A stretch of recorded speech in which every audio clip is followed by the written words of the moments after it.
Okay, what are the best curriculums that you would suggest a man to use? Is CAPS an option, and if so, why? Right, I don't know about CAPS because I've never seen a CAPS book.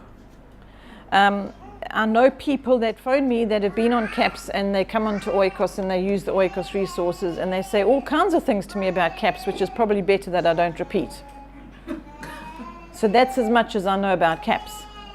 Now, I don't know what it stands for, but I do know people that have found it not to suit them, and they are using Oikos resources.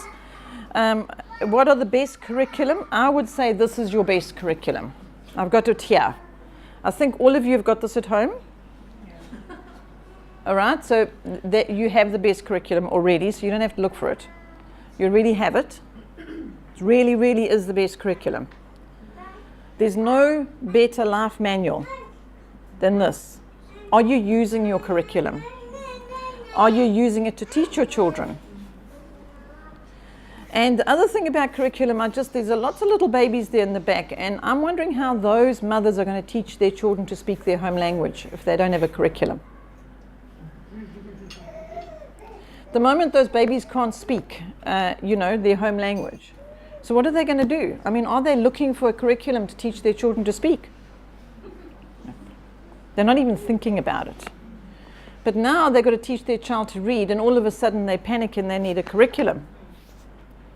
And so then Oikos comes along, and Oikos says, we've got some resources to help you with that. To help you to teach your child to read so that they can read this.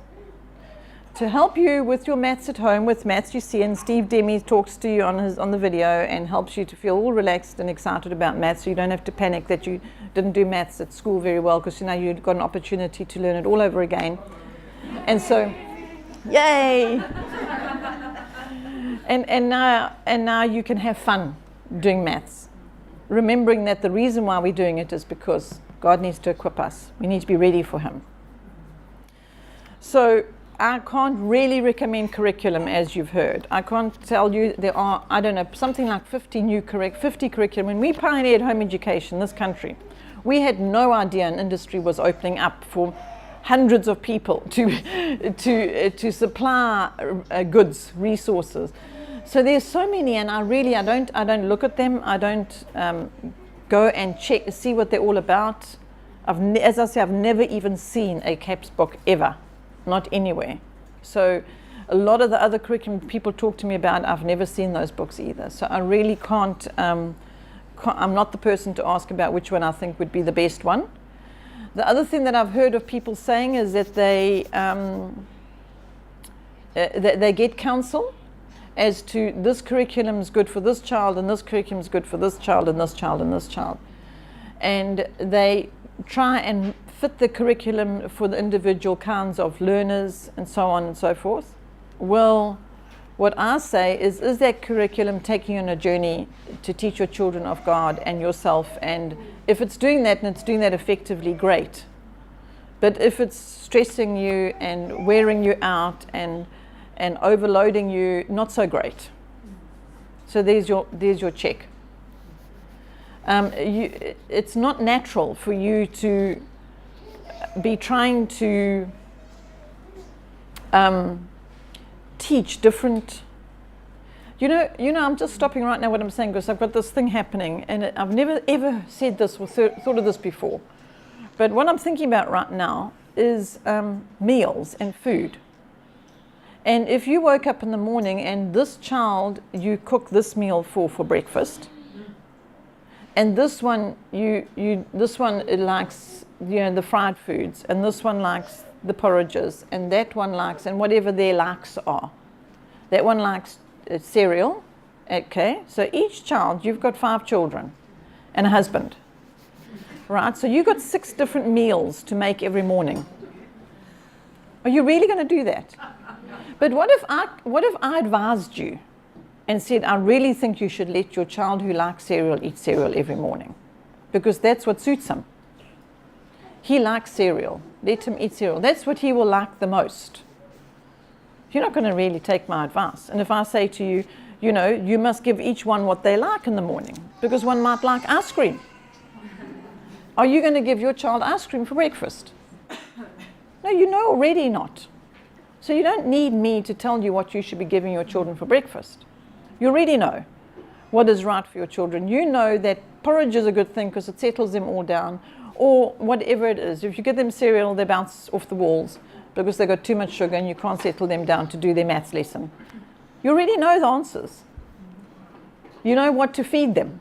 So I'm saying apply that same what you know in your heart that's totally natural, God-given, apply that same to their learning.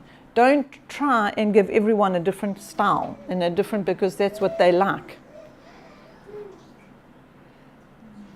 You know, I would like one day to spend time with home educators on what they should really be concerning themselves with. They come concerning themselves with the grades and the bills and the laws and everything else, and they're not concerning themselves with the things that I'm watching happen in home education families. The negatives of home education. People don't like to talk about that because as a home educator, you supposedly doing everything right and you're dedicated to family and you're raising this perfect family. No.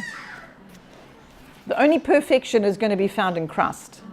And you've got to transform your children into His image, and that's your job. That's your hard work. That's the work that's set up before you, not which curriculum you're using. If you use a curriculum that aids in that, great. If you're using a curriculum that distracts you from that work, not so great. I was speaking to David earlier on about a Bible resource that he can use in his family to keep him on the course of what's important to God. Because men have it tough. They're trying to balance the providing for the family and being involved in the family and imparting in the family. And it's difficult. Mom's with the children all day. She can be imparting all day to the children. Dad's out earning a living, providing for his family. And how does he plug in, as they say, or connect in or whatever, link in or whatever? The way too is with tools, especially this one, that guide his family in the ways of the Lord. When he's just doing that, he's done everything. Correct. So I can tell you about that later, that curriculum. The testimonies of it are just mind-blowing. It's a real aid tool in the father's and the husband's hand.